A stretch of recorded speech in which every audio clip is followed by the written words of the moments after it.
Dude, have you seen The Room? No, isn't it terrible? Oh, it's so bad, you gotta see it. No, why would I want to see that? You get to see this guy's butt for a whole scene. Ah, that sounds disgusting. Oh, dude, you're gonna love it. God, tearing me apart, Lisa! Dude, this sucks. I know, right? Happy October, everybody. Time of spooks, scares, and cavities. I'm a huge fan of Halloween. It's one of my favorite holidays. I love dressing up, and I love candy to this day. And because it's October, I'm doing the completely original idea of analyzing different aspects of horror for each video throughout this month. And to start us off, I'm going to be looking at the truly horrifying thing. Trash movies. And I'm not talking about debated movies. We all love ourselves some respective garbage. I love Small Soldiers, despite it being a crappy, edgy version of Toy Story. But specifically, I'm talking about trash films that anyone could recognize as bad. Because I saw the infamous Birdemic Shock and Terror. Hailed as literally one of the worst movies ever created, and by all means, it really is terrible. Throughout the hour and 30 runtime, the viewer is forced to listen to stilted dialogue and scenes filmed with like a flip phone camera. The time of day randomly keeps changing between cuts, and you have to somehow believe that a girl that looks like that is somehow attracted to a guy that looks like that. Because the first hour of the movie, you're forced to watch nearly an hour of a terrible romance film before finally getting to the actual birds. And the birds look like this. That makes Doctor Who on the Sci-Fi Channel look good. And see, I can only assume that the budget this film had was like 10 cents, and they spent their change on that like stock special effect, because all the birds look like they were copy and pasted from Microsoft Paint. Each death is the same repeated blank sky with a bird being shot out of the air, and sometimes even when no one is shooting. And during these so-called action scenes, the shooting effect is so loud and the microphones are so low that you can't hear anything except stock gunfire for 5 minutes. The audio doesn't sync with the flash of the gun. It's one of those films you have to like keep the remote on you at all times so you can keep switching the volume so you don't hurt your ears. And with the last scene of the film being on a beach, with the wind blasting against a mic, and you know, to its credit, the wind gust is more original and interesting than what is actually being said. And then, the movie takes a turn for the planet, and it says the whole demic is global warming. Which... what? I mean, I care about the planet too, but... what? I guess that's why the characters are all dressed in green, and... okay, I think you're starting to get my drift. The movie sucks.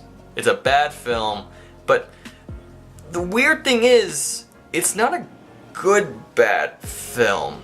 Like, it's not entertaining. The enjoyment of trash films comes from the irony of dramatic action and the blatant awareness that everything in it is fiction. But Birdemic doesn't really have any of that. Because the movie fails so much on the technical aspects that you can't even really enjoy it. It's funny how the first half of the movie of a film called Birdemic is actually better, because the cheesy and poorly written romance is meant to be sincere for all the reasons already listed, but as soon as the birds start showing up, the joke seems to just be the special effects are bad.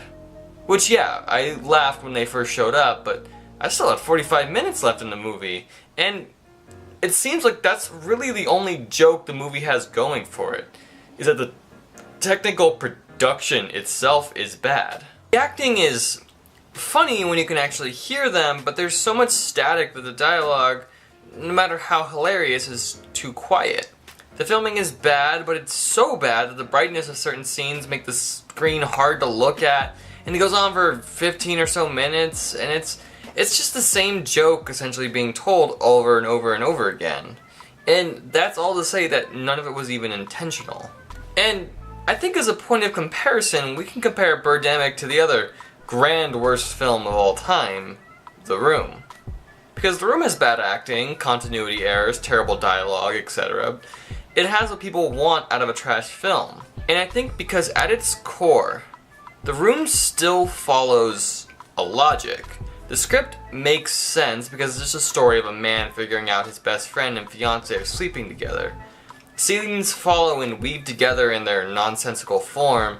You understand how each plot point leads to the next, and of course they're terribly performed, but it never loses the audience amongst its own nonsense.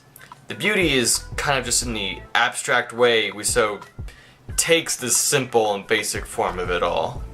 And for all its technical issues, The Room has more charm about its ridiculousness. Rod from Birdemic is like turkey on white bread. It's bland, it's boring, but it's fine. Tommy Wiseau is like blue cheese, salami, horseradish, beets, and like wasabi on artisan bread. You'd never put those things together or want them, but you know it's entertaining to think about. And The Room has that weird but iconic theme that plays throughout the whole movie. Tommy Wiseau's acting is like eccentrically bizarre against Mark's stiff performance, and you can just tell the rest of the actors are just trying to do their best with the work that the lines have given them. And it has 4 sex scenes that play throughout its entire runtime, with another song that's equally well produced and cringy at the same time. But I suppose to Birdemic's credit, The Room has this strange high level of production because, you know, who knows where Tommy Wiseau gets his money from. But I think at a certain point, you have to wonder what really qualifies as a film. I could show you a video of my front door and occasionally things will move, but you wouldn't call that a film. And believe me, part of me feels bad. Like, Birdemic was so hyped up for me as this terrible film with a cult following, but it's, dare I say, too bad. Because, as I said, trash film still needs to follow like the simplest rules of creation. I think Birdemic makes for a funny gag reel on YouTube, but honestly, watching it all together, it just got really boring and it just kind of peaked as soon as the birds show up, and it's all just downhill from there. But okay, that's all I got for now. I successfully itched my trash film itch for a while, and I got my first horror film done. And I'm genuinely excited to dig into some real horror next week.